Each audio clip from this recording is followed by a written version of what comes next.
The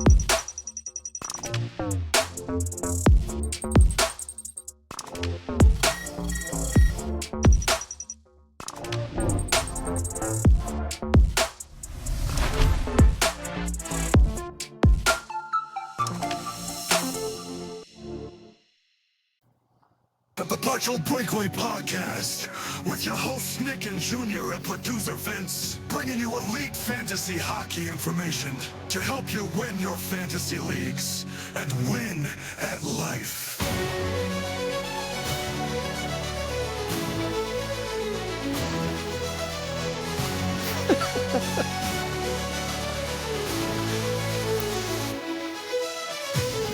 Episode 79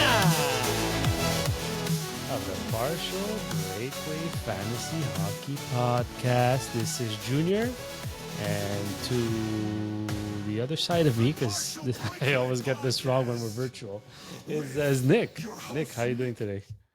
I am doing well. I am not muted, so that's good. This is our second take. We've had some technical difficulties, so hoping that this one actually works. Yeah, we're short a member today. Vince is clearly not here, but he was there on our original take yesterday. Yes. But unfortunately, scheduling conflicts didn't allow him to be here, and we needed to get one on the board, or else we'd lose all the momentum we gained over the last couple of weeks. And it's the original crew. It's the OG. The OGs. Yeah, the podcast wasn't as popular when Vince wasn't around. Don't say that out loud. His head's going to explode, right? This is going to be one of the least listened to episodes. You know what's popular? The NHL Playoffs, man. So far, so good. Yes, absolutely. Yeah, and if I just roll right into my intro there, regular season accolades mean nothing anymore. Nobody cares who won the Calder. Nobody cares who won the Rocket Richard. Nobody cares who won the President's Trophy. Right now, everything is about the playoffs. You have some of the youngest teams ever to make the playoffs, like Ottawa making the playoffs, Montreal making the playoffs. St. Louis is a very young team as well, I feel. They're making the playoffs. They're getting their first taste of what this is like, which is absolute insanity. And the veterans know this is the hardest trophy to win. This is the mother of all trophies. So I just feel like this is the most exciting time of the year. Yeah, overtime playoff hockey is great. I mean, yesterday it didn't last too long, but tonight we have another overtime game. Yeah, you're right. Hardest trophy in sports. Doesn't get better than this, honestly. With me being totally transparent here, because transparency is one of the things that we try to do. I do have the Toronto Maple Leafs and Ottawa Senators playing right now on my big screen to my right. So if I look distracted, it's not because you're boring, all right? Thanks. All right, let's go right into our odd man rush before we tackle more NHL playoff talk.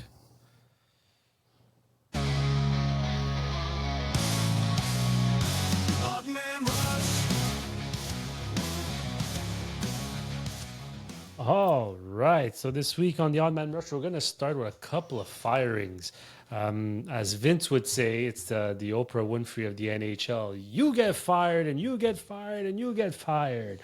So let's start with Laviolette and the Rangers, Cronin out of Anaheim, and Bilesma out of Seattle.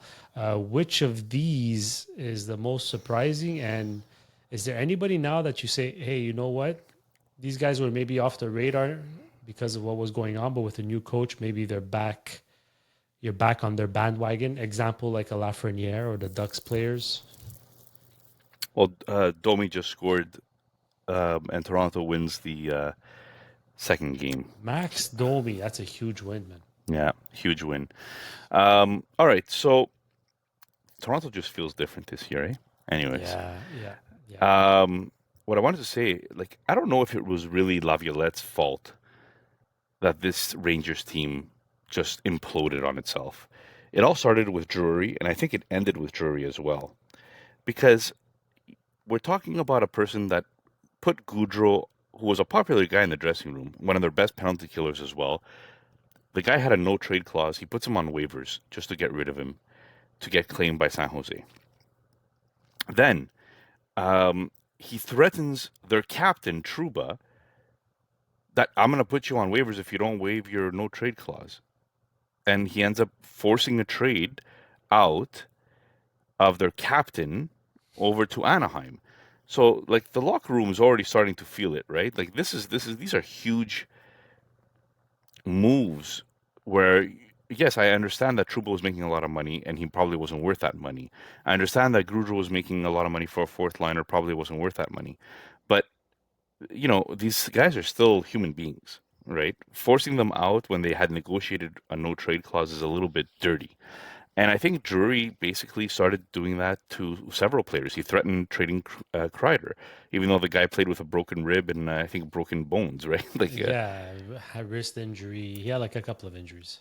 So he threatened Kreider. He threatened Zibanejad. Like, how do you run a team, or how do you run an office? How do you run any kind of business by threatening your employees that I'm going to get rid of you if you don't start doing things like this? This is not the 1980s or the 70s where everybody goes to work in factories and there was no labor force, right? Like, it's just I don't know. It's very an odd way. I think Drury completely messed up this team this year. And then he cops out, right? By doing the one thing, Fire the coach. the easiest thing to do, right? Easiest thing to Fire the do. coach, and hopefully things change next year. But yeah, I'm with you. I agree with everything you said there. The one thing I'm most intrigued about though is Anaheim. I want to see who they hire.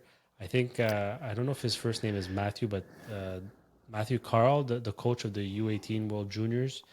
He's waiting for the right opportunity for him and his family, and I think California and a young team like Anaheim would be the perfect fit. So if he goes there, I think everybody gets even more rejuvenated and gets a little loose, So I look forward to seeing how that happens.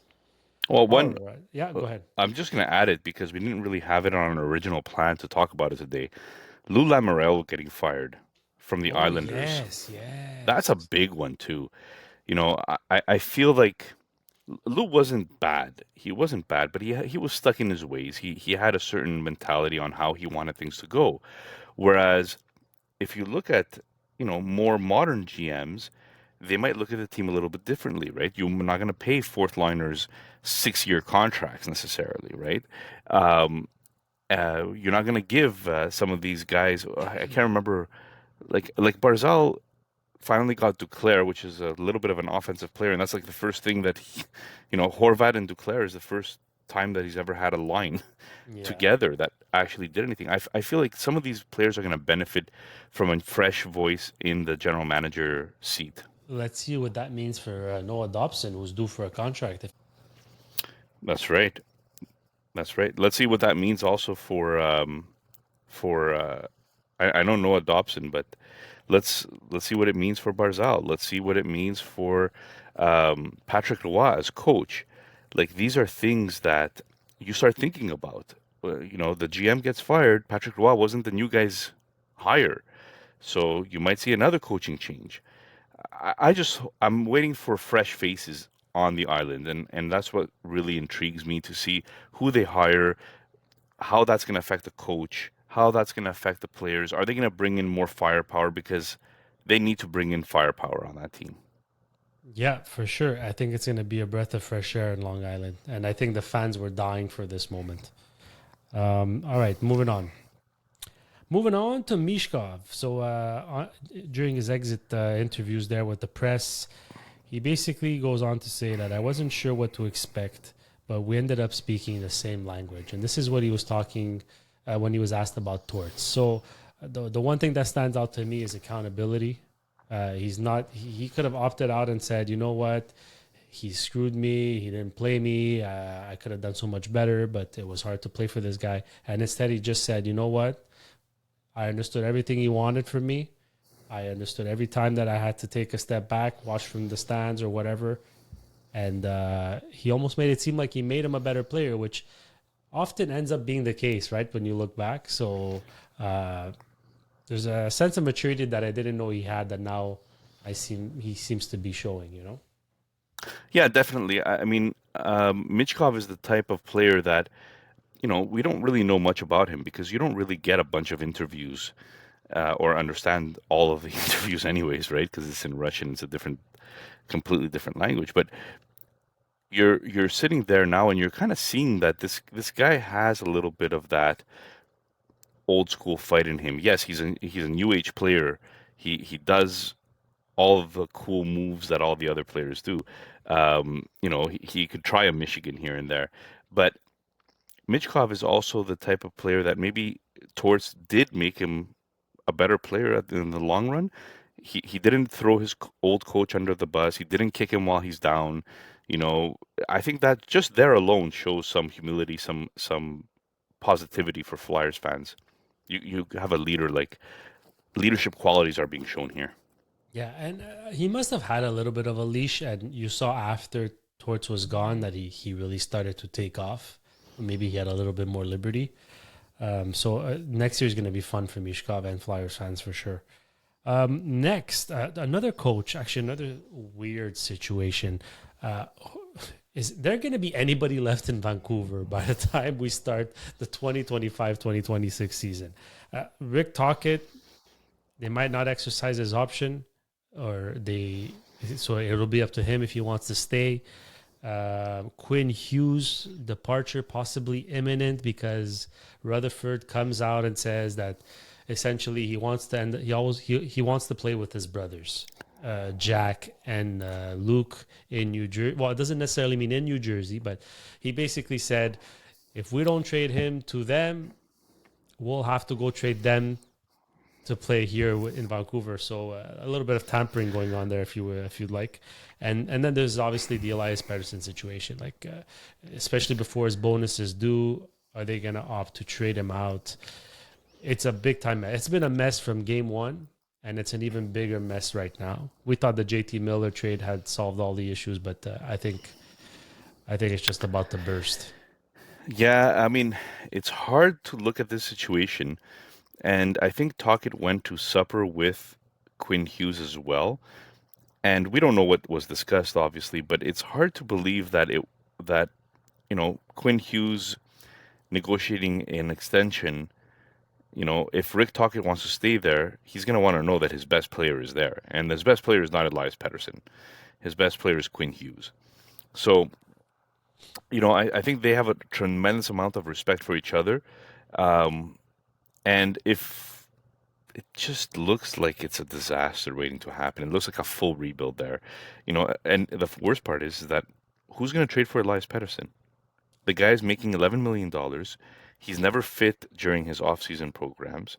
Like Vancouver told him this year, you really need to work on your off-season. Yeah. That's ridiculous to tell somebody that's making $11 million. He should know this. This should be part of his routine already. Yeah. So Elias Pettersson, I think both of us traded him away this year. And, I don't think he's going to be a bad player in the league. Obviously not. But it just doesn't look like it's going to be Vancouver is going to have a great moving forward here. It just doesn't look good for Vancouver. I feel bad for Vancouver fans. I was always a big fan of Vancouver myself during the Sedin era. It just doesn't look like they're moving in the right direction right now, and it's a little bit scary. Yeah, I think it's inevitable. They're going to have to blow it up. And the one thing I'll add about Quinn Hughes is that it doesn't necessarily mean he's going to be traded to New Jersey because he still has 2 years left on his contract. And I think the reason all this came out now is to let the league know that there's a possible situation where Vancouver might have to deal Quinn Hughes.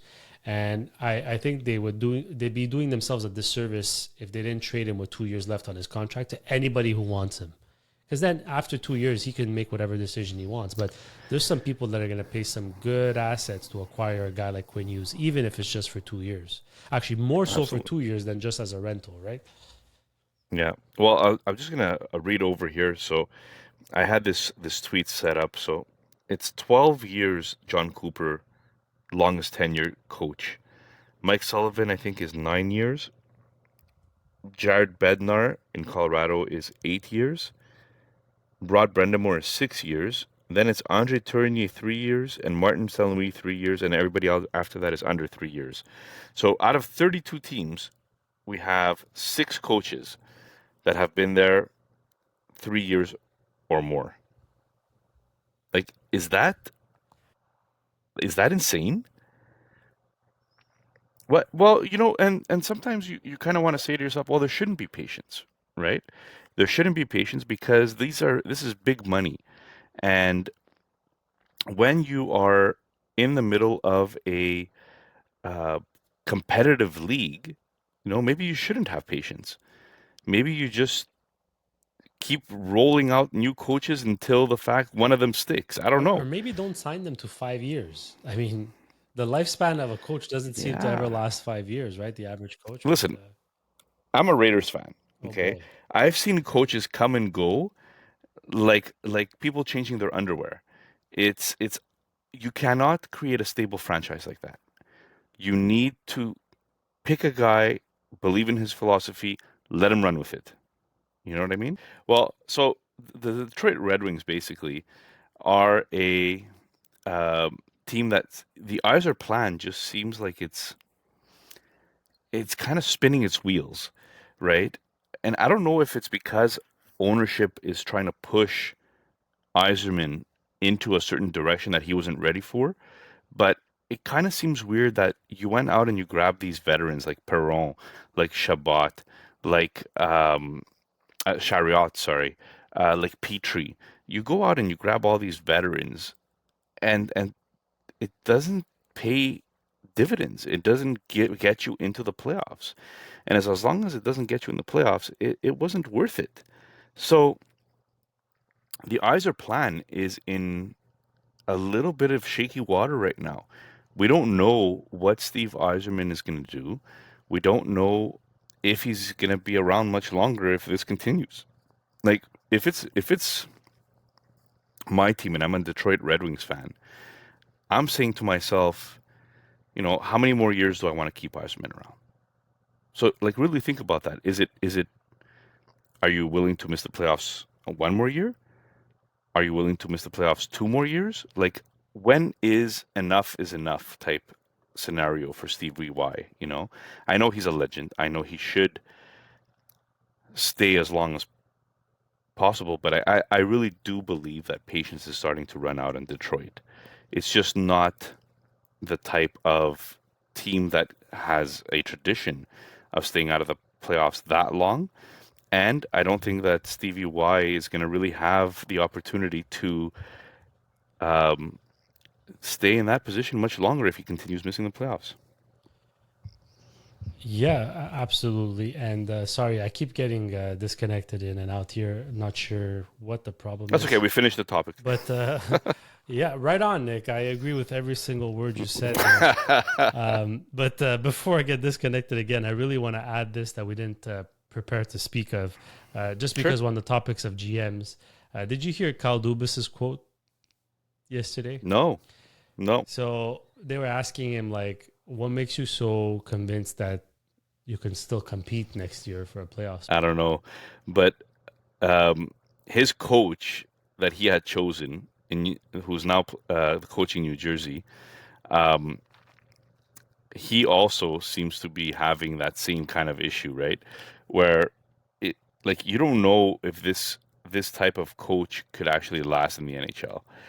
Sheldon Keefe is very like his system relies on a lot of perimeter play, a lot of possession play, and a lot of skill, but it's just not playoff hockey, right? The Hurricanes are leading the series 2-0 right now. Devils have mustered what 2 goals in 2 games. It's not playoff hockey, and a little bit like Dubas, they're I'm putting them both in the same boat here. Their philosophies just seem to be very driven by analytics, which is not a bad thing, but there is such thing as too much.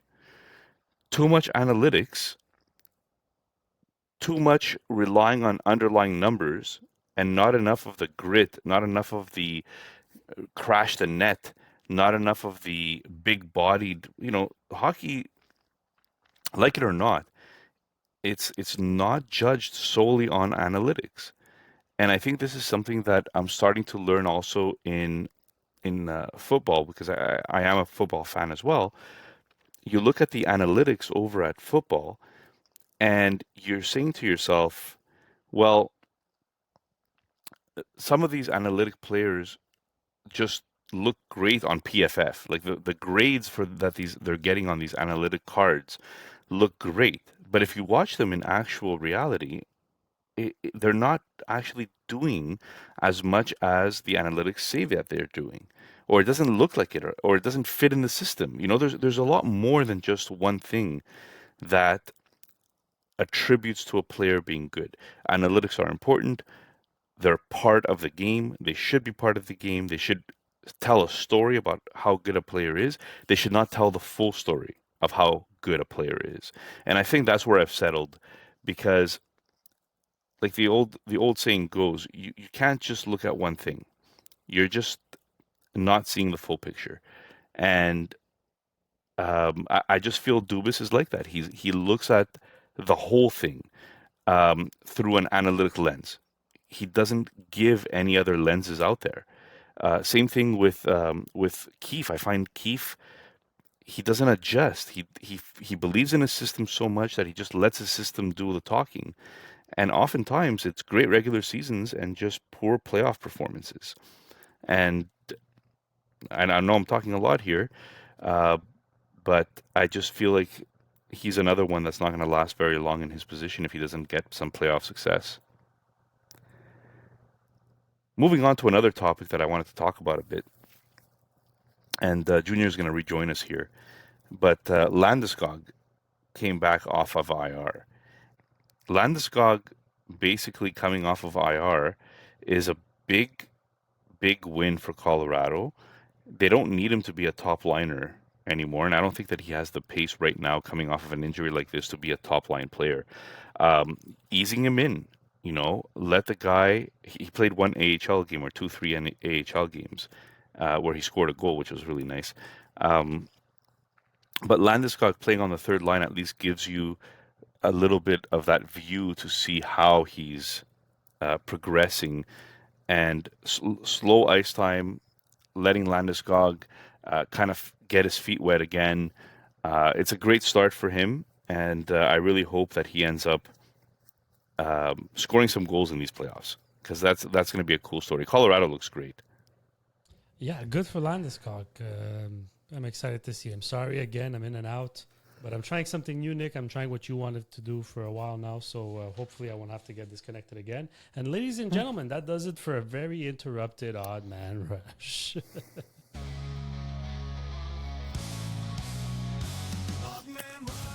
One of our best sound bites, by the way. Yes, absolutely. I love it. So why don't you, you haven't done enough talking, so why don't you take over here for the playoff section. That sounded like some pain there, Junior. Oh, man. All right. So let's continue talking here. Um, let's go over some predictions for me and you.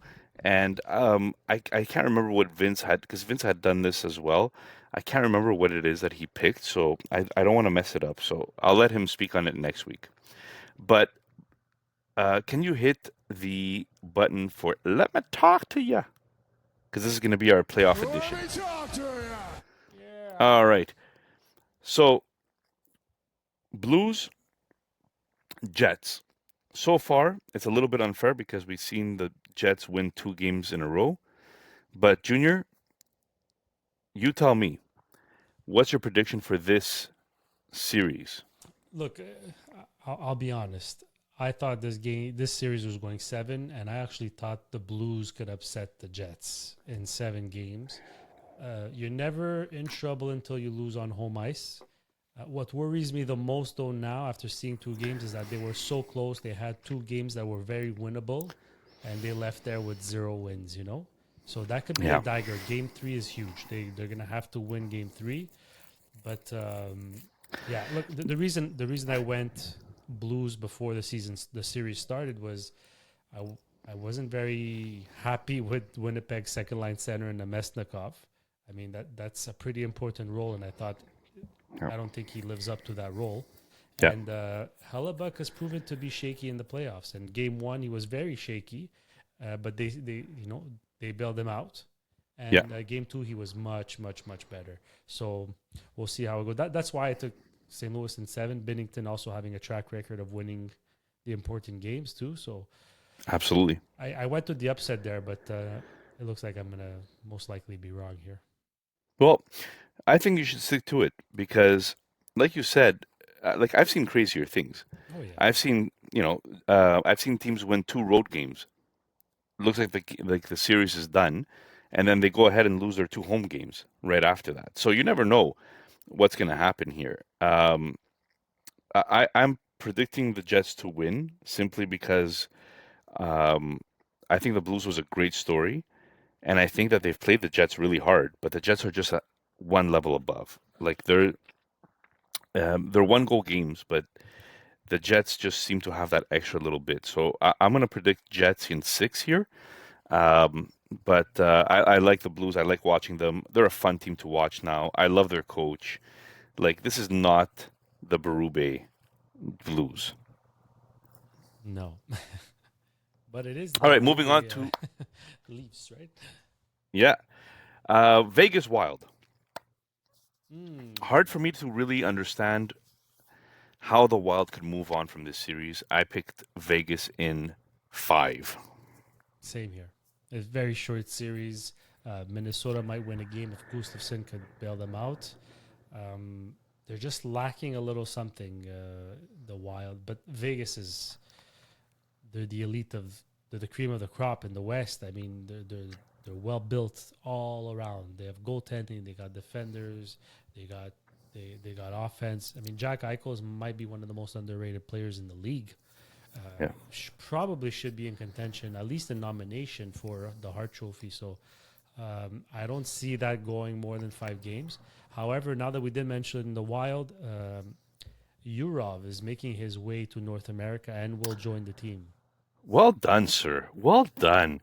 We had seen that information today, but I didn't add it to the sheet because this sheet was created for Monday's episode and not Tuesday's. But yes, well done, sir. All right, moving on to Colorado Dallas. Colorado Dallas, in my opinion, here, Colorado is just a notch above. Even though I really like Dallas's moves, I think the Robertson injury is killing them. I know that the series is tied. I think Yeah, 1-1. tied at 1. But it's the Rantanen Bowl. Really, that's what it is, right? I'm worried with Rantanen's injury. I know they have a lot of depth. I'm worried about Heiskanen's injury. I don't know. Even if he comes back, I don't know how healthy he is, and we've seen how physical these playoffs are already, which is great hockey. Just great hockey to watch. I took Colorado in 7. Yeah, it makes sense. I just felt like Colorado was the pretty team. They made all the moves, and everybody's like, "Oh yeah, they now become favorites." And then you just suddenly just forget that Dallas is like a beast. Beast. And they were already a beast, and then they went to acquire a Rantanen, right? So I get it. I mean, I took them to win in 7. I took Dallas to win in 7 before the Robertson news. But I think even without Robertson, the structure and the style of play they do play, the system they run, I think it's okay. Like they'll manage. They can manage without Robertson. Now Heiskanen did make the trip to Colorado. He should be back for Game 3. That's a very important addition. He needs to Yeah. come back, or else they're Yeah. going to be in trouble. Absolutely. So, look, we both have it Prediction. in 7 because we know. So I think Dallas in 7. Okay, I'll so keep Colorado that. in 7. I said Dallas in 7. You said that's going to be fun. And the reason I went with Dallas over Colorado 2 and 7 is I chose Ottinger over Blackwood. Not that Blackwood's not good, but I prefer Ottinger.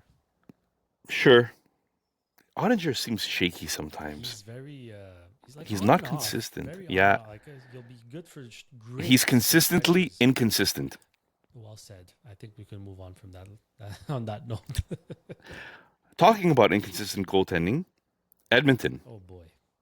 versus LA. Yikes. LA is a very deep team. It's hard for me to bet against McDavid. And that's why I take Edmonton in 7. Because after watching McDavid last year in that locker room meltdown kind of thing that he had, and behind the scenes look that we You and had. your storylines. Ah, man, the storylines is exactly what I love about hockey.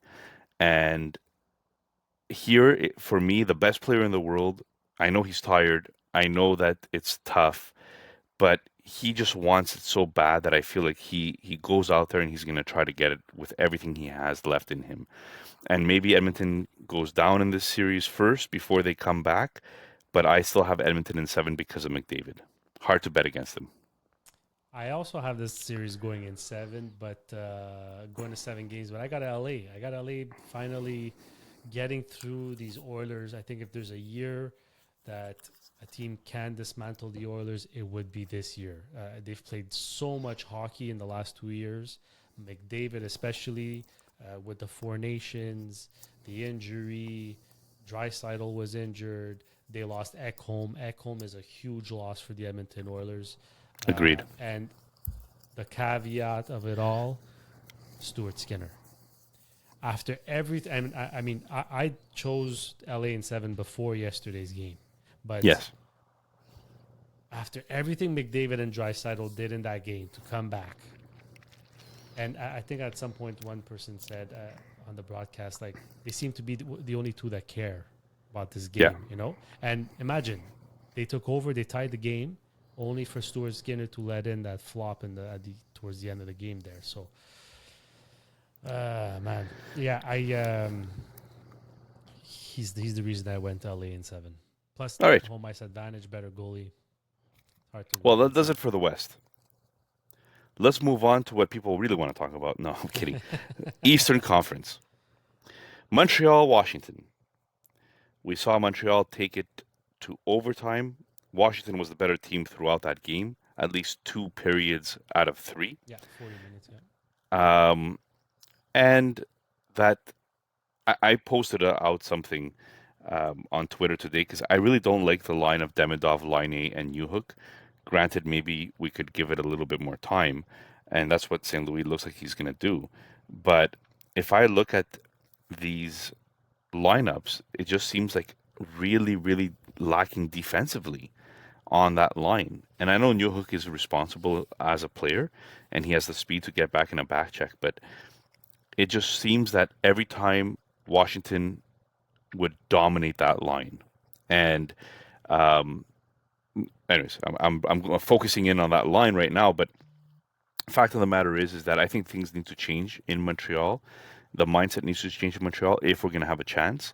Um, Montreal tasted now what it's like. They know that Washington is a team that they could beat. You know, they brought them to overtime. It's not like it was a blowout. Um, but fact of the matter is, Washington's still the best team in the East. Yeah, they're definitely not a pushover. I mean, any doubts, and I'll admit it. I was part of that group that doubted they would have the motivation after Ovechkin broke the record. You know, the Hmm. best thing that could have happened to them is that they had a couple of weeks or a week and a half before the season's end to unwind from all that adrenaline and then start to focus on the playoffs. You know, so Yeah. but yeah, but you know what? The Suzuki line dominated. Yes. The eye test and analytics they show that Suzuki line did dominate on the road, so that's pretty impressive. Let me throw out that tweet that I did. I'm gonna actually retweet it here just to see if we could get some traction here. But so lining Newhook and Demidov was the line. I suggested that you break up the veteran line and you mix some of these players with a veteran line. So I said Line Dvorak Gallagher, It's, it's a very slow line. Demidov Newhook Anderson. It's a Very very fast line. fast line.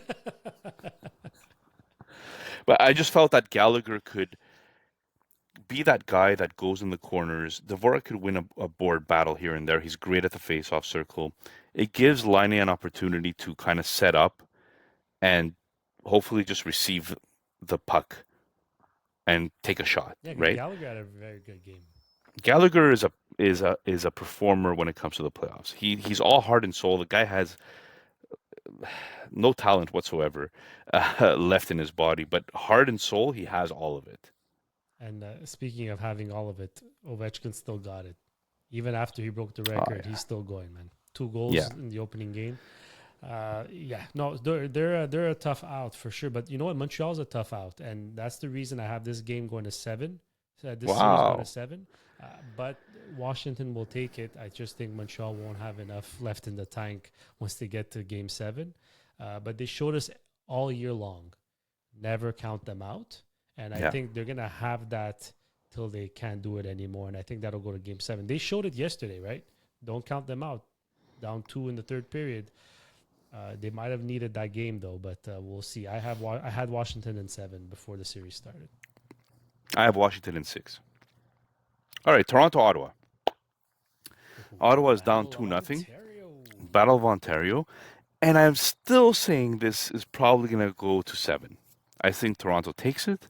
I think they're the better team all around, and they have the years of heartbreak to harden them up and have them actually go through this round. But Ottawa's not a pushover.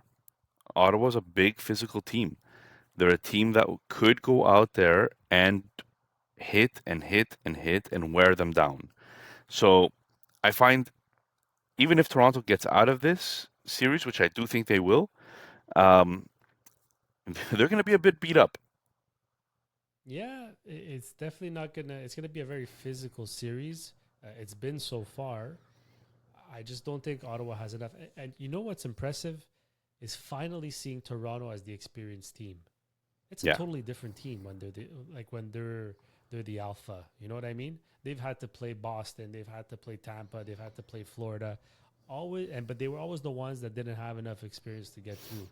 Now they're the alpha male here, and it shows. They're not necessarily dominating the games, but they're definitely very opportunistic. They're yeah, not being they're not being immature and getting useless penalties. So I mean that's all stuff that you saw Ottawa do it in game 1, and then they adjusted in game 2. But yet again, Toronto opportunistic, capitalized when they needed to, and they're up 2-0 series. So I just don't think Ottawa has learned enough yet. So this, unless Allmark really steals them a couple of games, I'm going with Toronto in 5 here. yeah, yeah. It's going to be a fun series to watch, though. I think it's very exciting hockey. Carolina, New Jersey. Talking about exciting. Should we just skip Um, it or? no, no, no. Carolina, New Jersey. Sheldon Keefe. I went a little bit on a rant before during the Odd Man Rush. You had brought up Kyle Dubas, and I spoke about Kyle Dubas. I spoke about Sheldon Keefe. How his I won't repeat it, but how his play is very his style is very perimeter. His offense is driven by lots of shots on net, but not always playoff type goals. Right? It's not scrambles in front of the net. It's perimeter, perimeter, perimeter, and he plays a very possession style. So I just find that New Jersey, in order for them to succeed in that style, you need somebody like Jack Hughes to create and be a creator. And they don't have that. It's a huge hole. And you know what? Take away any top line center from any one of these teams, and they will struggle to produce points. That's just the nature of hockey. That's how important a top line center is. Other than Minnesota, every single person has one. So um, I just find that New Jersey is lacking now. And Heischer's not a nobody. Heischer's not a nobody. 30 plus goals this year. But I just find the depth now is like he's being relied on to do everything. Yeah. And it's not going to look good in Carolina's experience as well. Last year, they were the team that what did Rob Rendenberg say? He was it was a 7 game series that ended in 4. Yeah. But So we didn't get swept. we didn't get swept. That's right. No, you kind of did though, Rod. No, You yeah. kind of You did. just lost in 4, but you didn't get swept. You didn't get swept. But I think it'll be a little different this year. Like you said, New Jersey, that's a big hole to fill with Jack Hughes. Yeah. And I wasn't buying this whole Carolina going into, like PK Subban was saying, how Carolina was the worst team going into the playoffs. I wasn't buying that at all. Brendan No, Moore is way too intelligent and smart as a coach to let that be the case. But you saw they right play away. such a good two-way game. Yeah, very structured. And you know what? They haven't been as boring those two games because I was able to check in a few times. So yeah, no, they're very impressive, and they're going to be a scary out for Washington or Montreal, whoever makes it out of that series. I got Carolina in 5 also here because New Jersey just doesn't have enough. Yeah, good point. Good point. Um, Tampa, Florida, Oh, big Battle of game. Florida. This is another one of those that's gonna beat each other up until they face the next round. Whoever gets through it. Florida's their first game was tonight, Tuesday, Yep. and the Panthers are laying it on the Lightning right now, Beat 6 to down. 2. Beat down. Um, it's um, it's a beating. It's an absolute beating. But I had Florida in 7, and I know that producer Vince had Tampa. Tampa. Who do you have here? Because I think it's hard to count out Florida. Yeah, I have Florida in 7 as well. I have a lot of 7 game series. I think we all do for the first round. Yeah, Um, just good hockey, man. Good they're hockey. they're just such a good team, and Kachuk being away for 4 to 6 weeks there with his groin, people were questioning it, and I kind of did the math, and we'll get to it later. But he looks good so far. He looks a little slow, if I may, but wherever he can, he's still getting the job done. So look, that's not discounting what Lightning have done and what they could do. I just Yeah, think Panthers they're just in beast mode right now, and uh, it's gonna be really hard to dethrone them. Really, really hard that to rat dethrone. line is going to be fun to watch.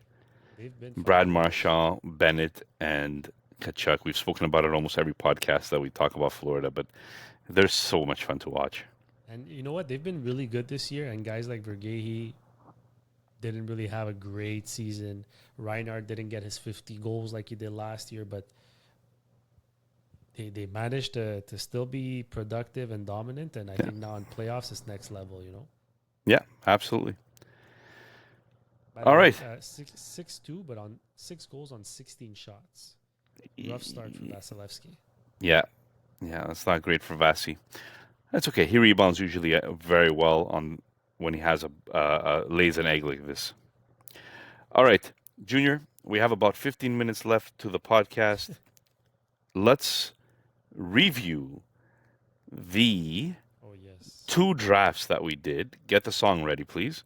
For the Battle Royale number 2. This is our second iteration of the playoff pool that we have for Partial Breakaway Fantasy Hockey podcast. It's a Survivor League, and it is glorious. Oh man.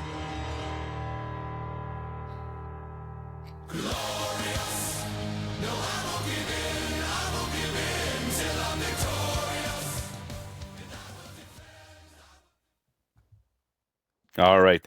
So, Junior, we had 2 drafts. We Yes. basically had so much interest in people joining the league that we had to split it. Last year, I think we had, what was it, 10 participants? And this year we Maybe yeah. doubled it. 10 to Or I think 12. we had 12. Yeah, last year we had 12. This year we doubled it. And we had to say no to a couple of people that last minute wanted to join. So we ended up having 20 total participants, and we split it in 2 divisions, Division A and Division B. One division drafted on Thursday night, one on Friday night. The rules are simple. You draft 7 forwards, 3 defensemen, 2 points for a goal, 1 point for an assist, zero point 0.5 for every special team point, and 0.1 for every shot. Now, I did want to say that next year I think we should add game winning goals because, like it or not, game winning goals in a playoff game is absolutely the most important thing that's out there. But we'll see. We'll see for next year. Um, this pool had some differing ADPs, right, for some of these players. Like we had a couple of players go really early on Thursday that went really late on Friday, and then vice versa. So I wanted to not go over every team because that's going to be boring for a podcast. But at least let's talk about some of the outliers, some of the difference in the two drafts, and see where it is that we kind of are showing Sure. some disconnect, right? Yeah. All right. So, when you say yeah like that, it really motivates me to do well here. Let's talk about Yeah. one. Yeah, let's talk about one that I think that you spoke about at length, and I know you want to speak about, and that is Matthew Tkachuk. So Matthew Tkachuk went in on Friday. He went in the sixth round, fifth pick, whereas on Thursday's draft he went second round, 10th pick. Tell me why you think that happened. It must be the injury. It must be the injury scared off a lot of people, and I don't blame them. I just, I'm the one who picked him in the second round, 10th pick. So I just calculated from the day he got hurt, an average groin injury takes 4 to 6 weeks. So he technically should be healthy because he's at 6 to 8 weeks. So I took a chance on him, and so far so good, thank goodness. But yeah, it's the injury alone is what made him slide to the sixth round, and people were scared. And I can understand, right? Do you want to take a chance on a player who potentially might not play, or even if he does, might not be 100% in like the first 2 or 3 rounds, right? So I can understand the hesitation, but Yeah. I decided to be bold, and I went with Kachuk. Well, it's paying off for the person that ended up drafting him in the fifth round or sixth round, Oh, sorry. what a steal! And that is listener Roger from the Bush League Huddle podcast. And don't forget, this is the draft hat from the 2025 NFL draft happening this Thursday.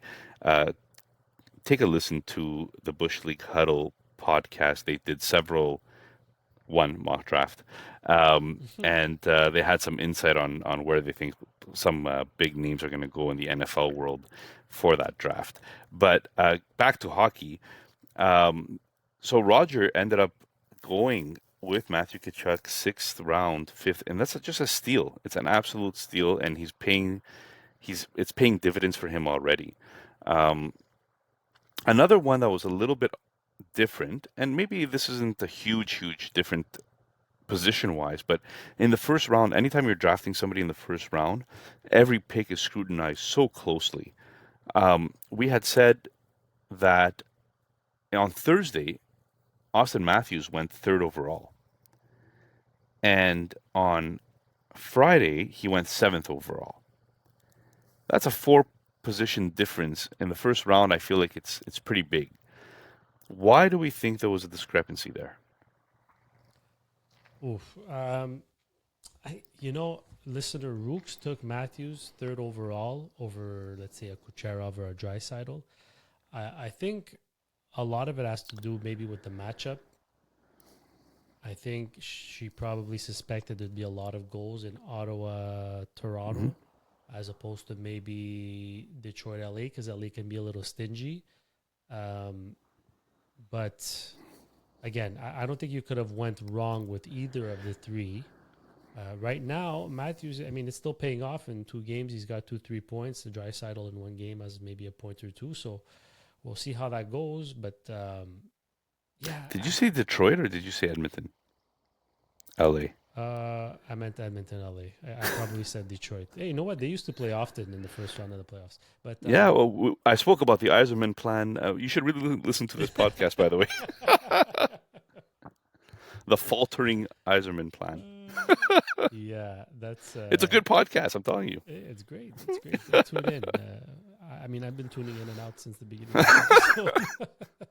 More out than in lately. More out than in. Hey, you know what? But we seem to have potentially solved the problem temporarily. So I know You should have listened to me months ago when I told you to do this. So you Matthews dropped to you at 7 in our B division. So what happened A there division. in our A division? Excuse me. Yeah. So what happened there, and how were you shocked to see him available at 7, or?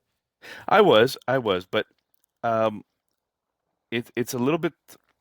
This is only for round one, right? So we're eliminating half the teams from each division after this. So when I saw Ottawa, I said to myself, I'm not really scared about their defense. I don't think that Toronto is going to have a hard time scoring against them, and I do expect it to be a little bit of a longer series. Um, right before Matthews went Kyle Connor, and before that was Willie Nylander. So Matthews wasn't even the first Toronto Maple Leaf taken in this draft. And Willie Nylander is such a good player. By It's the way, very hard to, he's him and Tavares, I think, are leading the league in points right now. very, very hard to argue against that. But it's still Austin freaking Matthews, seventh overall. I had to choose between him and Makar. I went Matthews. I just felt like the value for a top line center on a top scoring team is there. And the shots on goal too, right? And that's it. We also count shots on goal. So it's very important to me that I got somebody that could actually shoot the puck. Um, another one of these outliers, I'm trying to remember them all because I had them all written down, but I'm not at the studio today. Um, I think it was Ovi. Ovi was one of them. He in Yeah, Division B, he went third round, eighth pick, and I think in your that's division right. he went the first 110 round, right? or 1-9. Yeah, he went in the first round. That's right. So it's paying off. I mean, the guy has goals. Goals, shots on goal, Yeah, yeah. game-winning goals, even though we don't count them, but Why do we think he fell? probably for the same reason I mentioned earlier on in the podcast when we previewed or predicted the series is some probably think that the adrenaline would have worn off from him breaking the record and essentially coming out flat in the playoffs, right? And Hmm. at the same time, you add that the pace goes up a notch in the playoffs. Ovechkin is on the wrong side of, on the wrong side of his 30s, I guess. Yeah, I didn't think I'd ever say the wrong side of 30s, but he's in his late 30s, and the game is only getting faster, right? So I think a lot of that has to plays a factor in why he slid maybe in our Division B pool, but Ovechkin is Ovechkin. He's still got it, and I think he's proving a lot of people wrong already. Well, I think listener Dan is very happy with Ovechkin in the first round at ninth overall, and it's Dan, so it's hard to go against him, right? And defending champ listener Cappy selected him in the third round. So And it goes to show why listener Cappy is, I think, leading the league again this year. Um, we'll update all the right, standings a little later. yeah, we'll do that. Any other outliers that you think we should talk about? You know what? Demidov went in the seventh round in Yeah, our B division. yeah, I thought that was a little high. I think people got a little too excited for him. I would have maybe taken a chance with one of my last pick, perhaps in the 10th round. yeah, But there was like when he was picked, the following players went after. So it was Sveshnikov, a Byfield, Tom Wilson, yeah. Big names. big names, Thomas Hurdle, Sam Bennett. So there's a lot of big names that went after him that I thought would be a better fit. Well, in the Friday League Division A, he went eighth round. So again, there was still some names there that like Byfield went after him. No, sorry, Sam Bennett went after him. Drew Doughty went after him. Taylor Hall, McCann, Buchnevich. So maybe that was like eighth was a little bit better, right, than seventh round. It was a little bit too early to go there. Um, do we have any other ones that we had spoken about yesterday? We did. We're missing one. I'm not. Was it Shea Theodore? I think it was Shea Theater. Like in the Divi- Friday, he went. Where did he go, Shea Theater? So Division Fifth B. round Yeah, Division to B. listener Roger. So fifth round, which pick? Sixth overall. Okay, so us for our division, it was round 3, pick 10. Okay, still, that's still quite a difference. Yeah, it's 20. It's almost 20 players different. So Yeah, 15 players different. but I think that it also it's also very important to look at why a draft goes a certain way, right? And I think listener Vince had brought this up yesterday, so we apologize. Listener Vince is not here Co-host, again, but co-host Vince. oh yeah, co-host Vince. Sorry, he'll be listening to this one though. Co-host Vince brought it up that those are run-on defensemen in the draft, and that just made people start drafting defensemen much higher than they would have originally, Yeah, six right? defensemen in the first 3 rounds. That's right. And the Friday draft only had three defensemen in the first 3 rounds. So it goes to show that different draft strategies, but maybe also different flow to the draft, kind of dictates where you pick some of these players, right? Yeah, yeah, and just to give you an idea, round 5, pick 6, it was where Thomas Harley was selected in Division B. Right. Yeah. But you know what? Theodore is a good. I personally found it as a good pick. He'd be one of my top 6 defensemen to draft. Yeah. I think he gets all the opportunity he needs in Vegas. I know there's other players like Pietrangelo and stuff, but at the end of the day, power play one is Shea Theodore. Offensively, reliable is Shea Theodore in terms of fantasy for sure. Absolutely. Um, do you want to do the rundown of our teams? Sure. Let's go. So you want to start with the co-host Vince? Go ahead. Yeah. I'll tell you. We'll run down his team and surgeonize his battle royale playoff pool team. So co-host Vince picked 9th out of 10, right? So he went with William Nylander at pick 9. 3 picks later, he took Brady Tkachuk. He's got Nylander, Tkachuk, Martin Necas, Jason Robertson, who he regrets to this day because he should have known he was injured. Ryan Nugent-Hopkins, Dylan Strome, Tom Wilson, Seth Jones, Pietrangelo, and Wallman. So he went no D strategy, leaving his 3 defensemen for the last 3 picks of the draft. And from what I saw today, Seth Jones is not even on power play 1 anymore, so that could hurt big time. But at the end of the day, based off what I see here, Robertson's going to be a killer because he was seen in a boot. And to Vince's defense, he knew he was injured. He did not know he was in a boot until after he drafted him. Yeah. Yeah, and that might be a killer, right? I mean, like you said, if you have one of these players that just doesn't show up, whether they're injured or whatever, um, that could totally tank. You're only picking 10, so that's already you're behind the 8 ball, right? You're playing with 90% of a lineup. So it might tank his round 1, unfortunately. And this year we kind of need people to move past round 1 because me, you, and listener Vince, producer Vince didn't pass round 1 last year. This is a very, very tough pool to be in. Yeah, and so yeah, we need to make amends. And the one thing I'll say about his team is his value pick is Dylan Strome in the 6th round. Yeah, that was a solid great pick. Yeah, Great pick. he took advantage of a run on D to take the best forward available at that time. Yeah.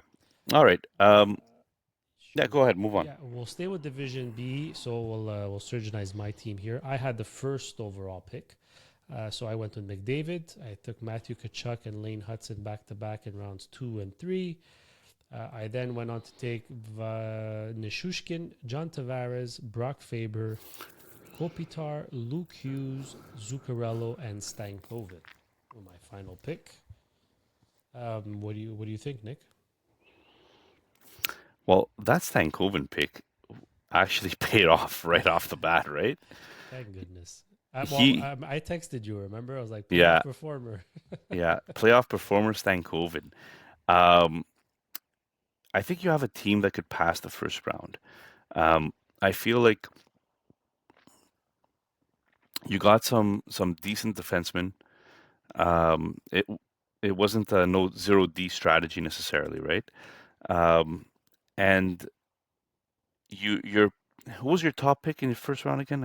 I Was had it here. McDavid. I picked first overall. Yeah, so anytime you have a McDavid, right, you're kind of saying to yourself, I should do well here. Well, um, I was on yeah, the outside looking in until he played, and then what did he get? 4 points. Matthew Kachuk got another 2 goals for you. Lane Hudson got 2 assists already. Nishkushin, I don't even know. I think he got a goal, if I'm not No, mistaken. he's got nothing. He's got nothing. Okay, Tavares. Tavares has multiple points, 3, 4 points in 2 games. Yeah. So me and you both have Brock Faber, by the way. Hopefully he gets something today. Minnesota's winning 1-0, and Boldy scored, assisted by Boldy is having a Kaprizov. series, hey? Yeah. Oh, it's 2-0. Marcus Foligno just scored. Oh, you're ahead of me. Anyways, so Kopitar I thought was a really good pick. Even Zuccarello was a very good pick. So Luke Hughes being injured, that hurts you. Mm-hmm. He got injured during the playoff game, the first playoff game. Let's hope that since it was one of your later picks, that it doesn't affect you that much. Yeah, we discussed yesterday, I tried not to go with the names, right? The fancy names. I just wanted to go who's most effective, Yeah. and that goes based off matchups and playoff experience. And so far, it's looking pretty decent. We'll update the standings a little later. Let's move on to your team, Nick. Here, if you allow me. Well, go ahead, please. You picked 7th overall in Division A, where we spoke about it already. So Matthews fell to you at number 7. You went on to take Braden Point, Sebastian Aho, Timmy Stutzla, Rupe Hintz, Dougie Hamilton, Brock Faber, Quinton Byfield, Pavel Buchnevich, and Cam Fowler with your final pick, which is ending up to be a pretty nice pick. So if I may here, I think your team is pretty damn stacked. Well, Pretty yes. stacked. So what I did here is that I was very conscious of where I was drafting. And I said to myself that I want to make sure I get value on every single one of these picks. So what did I target? I targeted top line players and top power play players. So in my strategy, I basically went and I grabbed a Austin Matthews, which we already spoke about, right? Braden Point, Sebastian Aho, Timmy Stutzla, Rupe Hintz, Dougie Hamilton, Brock Faber, Byfield. Like these are all players that are playing top line, and Buchnevich even top line. My 2 best players are Buchnevich and Fowler, and they were my last 2 picks, right? So um, I'm on the outside looking in right now. It's still very early, and I was speaking to listener Mavs just earlier, and he's basically I was telling him you should be on cloud 9. You're in second place right now in your division, and he's like, I don't count my chickens before they hatch, Nick. So, um, yeah, it's gonna be a fun Survivor League, man. And I just really went for the I tried getting value everywhere I could. Honestly, playoff pools are so unpredictable, which is why many don't do them. Hmm. But and I'll give credit to Keeping Carlson because I think this is what they do, and I heard it We on. got the idea a Yeah, little bit from them, yeah. we got the idea from them, and we kind of just twisted it a little bit to make it our own. But credit to them because this allows everybody to be involved, and like you don't have to think too far ahead, right? Is this team going to make it to the final and do a bracket in your head? It's just Yeah. new draft every round, and it keeps things fun, it keeps things exciting, and the most entertaining and the most fun thing in the world for us fantasy hockey gurus is drafting. So I don't more know if we would drafts, the we better. should call ourselves gurus, or should we call ourselves just like sick in the head kind of thing? Wahoos. Wahoos, sickos, Let's pretend it. nerds, Fake it till you make it, Nick. All right. hockey nerds. Um, I enjoy this stuff. So I does love a drafting. I love all of this. does a This team is so stand much out to fun. you? Um, I just I'm going with listener Cappy again. I feel like I was gonna give flowers to listener Tasso. He drafted a very good team as well. Um, but listener Cappy won it last year, and I just feel like he's the type of guy that seems to always hit on some of these guys. I don't know what it is. I think listener Cappy is gonna pass the first round here. Listener Mavs as well, doing very good. I mean, he started off with Marner, Eichel, Strome, Morrissey's great, Seth Jarvis. He has a pretty good team as well. Yeah, for me, it was listener Umbi. He did pretty well last year. I think he made it to the final. But he's got Draisaitl, Gensel, Wyatt Johnson, Rupe Hintz, Thomas Harley, Robert Thomas, Gostis Bear, Eriksson Ek, Falk, and Buchnevich. Like, he's got a pretty solid team. And if you want to just update the standings a little bit right now, the top 5 in Division B is yours truly here, co-host Junior in first place, listener Umbi in second, listener Claudio in third, listener Tino fourth, and listener Cappy, defending champion, is currently sitting in 5th place. But this moves on every single goal that is scored in the playoffs. That's how much it fluctuates from hour to hour, let alone game to game. Yeah. And for those of you listening that are part of the pool, and maybe not, up to you if you feel it's relevant, but one thing, and I was explaining it to listener Rooks earlier today, is don't be distraught if you see yourself on the outside looking in and say, oh, I'm so far behind. What I do is I go to the standings, I go look at the games played. Like listener Umbi, for instance, had like 3 players in Dallas. They played 2 games, so he was at like 18 games played, where everybody else was at like 11. Mm-hmm. And same thing for listener Tino. So that's something you can use to gauge really how far back you are or not. Yeah. Good point. Good point. What's it like in Division A, Nick? How you doing? And just as an update, co-host Vince is really struggling, if I am not mistaken here. He is holding the rear. He's got some ground to make up. But like I mentioned earlier, he's got 3 less games played than everybody else. So he's got some ground to make up. Screw him. He came out with he did so well in the waiver wire pickups that he rubbed it in our faces so much. Screw him. Screw him. I'm in 6th place right now in Division A. So just a couple of points behind 5th place. But this is changing so rapidly. It's still so early. I had mentioned before that listener Mavs was in 2nd place in my division. He just dropped to 5th. So you see? It's just way too early to do any kind of predictions like this. But it's fun. It's a fun league. I hope next year that we could even have maybe 30 people join, because 20 is fun as well. This is double what we did the first year. So it just shows growth for our podcast, right? Yeah, absolutely. And it means people like us, or maybe they just feel bad, but whatever, we'll take it. We'll take it. Cue that outro music, my friend. I'm getting there here. I'm unfamiliar, not used to Guys, throw us a listen, throw us a follow, throw us a rate our content, give us a thumbs up on YouTube. We appreciate all the content, all the commentary, good or bad, for this podcast.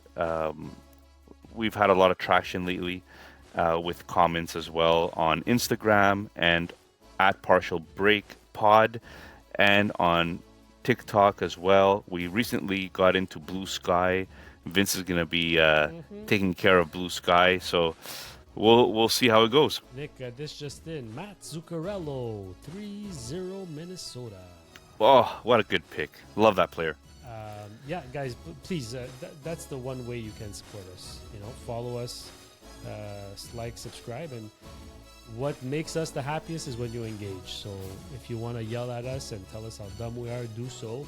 That works for us. And if you want to pat us on the back, pat us on the back. Nick, we finally got through this episode, I think. We'll find out officially soon enough. But guys, NFL Draft this Thursday. Enjoy that as well. It's right in the middle of hockey playoffs. Bush League Huddle podcast. Give them a listen. They're a fun bunch of guys to listen to when it comes to fantasy football as well. Yes, shout out to Nak, Fab, and Raj. All 3 of them are part of our playoff pool as well. Have a good week, everybody. Thanks for tuning in, and we'll be better next time. You say that every week. Listener Vince is back. Take care, everybody. Take care, guys. We did the best we can to push this out. Hold on, I didn't stop recording. I could tell.